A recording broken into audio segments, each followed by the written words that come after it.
Hello ಸ್ನೇಹಿತರೆ, ಶರಮನಿ YouTube ಚಾನಲ್ಗೆ ಮತ್ತೊಮ್ಮೆ ಎಲ್ಲರಿಗೂ ಆತ್ಮೀಯವಾದಂಥ ಸ್ವಾಗತ. ಪ್ರತಿಯೊಬ್ಬರಿಗೂ ಕೂಡ ಹೊಸ ವರ್ಷ ಪ್ರಾರಂಭವಾದಾಗ ಹೊಸ ರೀತಿಯ ಜೀವನದ ನಿರೀಕ್ಷೆ ಹಾಗೂ ಜೀವನದಲ್ಲಿ ಯಶಸ್ಸನ್ನು ಹೊಂದಬೇಕೆನ್ನುವ ಆಸೆ ಆಕಾಂಕ್ಷೆಗಳು ಇರುತ್ತವೆ. ಅದೇ ರೀತಿಯಲ್ಲಿ ಈ 2025 ಹೊಸ ವರ್ಷ ಪ್ರಾರಂಭವಾಗುವುದಕ್ಕೆ ಇನ್ನೇನು ಕೆಲವೇ ದಿನಗಳ ಬಾಕಿ ಉಳಿದಿವೆ. ಈ ಹೊಸ ವರ್ಷದಲ್ಲಿ ವೈದಿಕ ಜ್ಯೋತಿಷ ಶಾಸ್ತ್ರದ ಪ್ರಕಾರ ಸಾಕಷ್ಟು ಗ್ರಹಗಳು ತಮ್ಮ ರಾಶಿಯನ್ನು ಪರಿವರ್ತನೆ ಮಾಡುವುದರಿಂದ ಮನುಷ್ಯನ ಜೀವನದ ಮೇಲೆ ನಾನಾ ರೀತಿಯ ಪರಿಣಾಮಗಳು ಏರುಪೇರುಗಳು ಇವೆ. ಅದರಲ್ಲಿ ವಿಶೇಷವಾಗಿ ಶನಿ, ಗುರು ಮತ್ತು ರಾಹು, ಕೇತು ಗ್ರಹಗಳು ತಮ್ಮ ಸ್ಥಾನವನ್ನು ಪರಿವರ್ತನೆ ಮಾಡುವುದರಿಂದ ಸಿಂಹ ರಾಶಿಯವರ ವರ್ಷ ಭವಿಷ್ಯ ಯಾವ ರೀತಿ ಇದೆ ಅನ್ನುವುದನ್ನು ಇವತ್ತಿನ ವಿಡಿಯೋದಲ್ಲಿ ತಿಳ್ಕೊಳ್ಳೋಣ. ಕುಂಭ ರಾಶಿ, ಧನಸ್ಸು ರಾಶಿ ಮತ್ತು ಮಕರ ರಾಶಿಯ ವರ್ಷ ಭವಿಷ್ಯದ ವಿಡಿಯೋ ಲಿಂಕ್ ಡಿಸ್ಕ್ರಿಪ್ಷನಲ್ಲಿದೆ, ಚೆಕ್ ಮಾಡಿ. ಸಿಂಹ ರಾಶಿಯವರ ವರ್ಷ ಭವಿಷ್ಯ ನೋಡುವಾಗ ಶನಿ ಗ್ರಹವು ಅಷ್ಟಮ ಭಾವದಲ್ಲಿ, ರಾಹು ಗ್ರಹವು ಸಪ್ತಮ ಭಾವದಲ್ಲಿ ಮತ್ತು ಕೇತು ಗ್ರಹವು ಸ್ವತಃ ಸಿಂಹ ರಾಶಿಯಲ್ಲಿ ಸ್ಥಿರವಾಗಿರೋದ್ರಿಂದ ಅಷ್ಟು ಉತ್ತಮದಾಯಕವಾದದ್ದಲ್ಲ. ಆದರೆ ಗುರುಗ್ರಹವು ಏಕಾದಶ ಭಾವದಲ್ಲಿ ಸ್ಥಿರವಾಗಿರೋದ್ರಿಂದ ಅತ್ಯಂತ ಒಳ್ಳೆಯ ಶುಭ ಫಲವನ್ನು ಈ 2025ರಲ್ಲಿ ಕಾಣಬಹುದು. ಸಿಂಹರಾಶಿಯ ವರ್ಷ ಭವಿಷ್ಯದಲ್ಲಿ ಮೊದಲ 5 ತಿಂಗಳು ಅಷ್ಟು ಉತ್ತಮವಾಗಿಲ್ಲ. ಅಂದರೆ ಜನವರಿಯಿಂದ ಮೇ ತಿಂಗಳಿನವರೆಗೆ ಅಷ್ಟು ಉತ್ತಮವಾಗಿಲ್ಲ.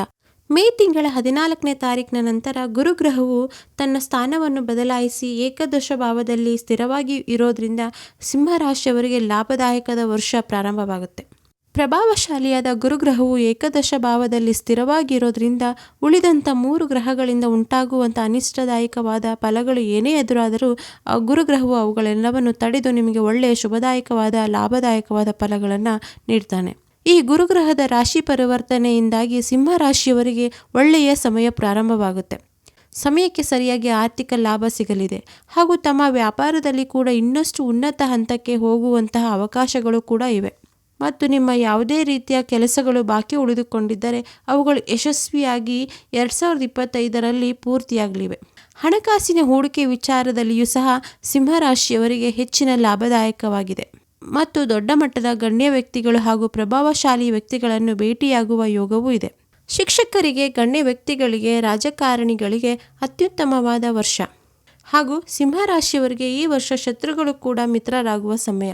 ಸಿಂಹರಾಶಿಯವರಿಗೆ ಕೀರ್ತಿ, ಗೌರವ, ನೆಮ್ಮದಿ, ಸುಖ, ಜೀವನಕ್ಕೆ ಯಾವುದೇ ರೀತಿಯಾದಂಥ ತೊಂದರೆ ಇಲ್ಲ. ಹಣಕಾಸಿನ ವಿಚಾರದಲ್ಲಿಯೂ ಅಂತೂ ಸಹ ಹೆಚ್ಚಿನ ಲಾಭವನ್ನು ಪಡೀತೀರ.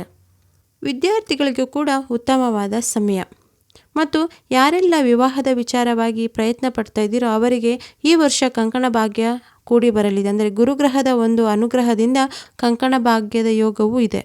ಒಟ್ಟಾರೆಯಾಗಿ 2025 ಸಿಂಹರಾಶಿಯವರಿಗೆ ಗುರುಗ್ರಹದ ಅನುಗ್ರಹದಿಂದ ಲಾಭದಾಯಕವಾದ ವರ್ಷ ಮತ್ತು ವಿಜಯದ ವರ್ಷ ಅಂತಲೇ ಹೇಳ್ಬೋದು. ಈ ಕೇತು ಗ್ರಹವು ಮೇ ತಿಂಗಳಿನ ನಂತರ ಸಿಂಹರಾಶಿಯಲ್ಲಿ ಸ್ಥಿರವಾಗಿ ಇರೋದ್ರಿಂದ ಆರೋಗ್ಯದ ಸಮಸ್ಯೆಗಳು ಎದುರಾಗಬಹುದು.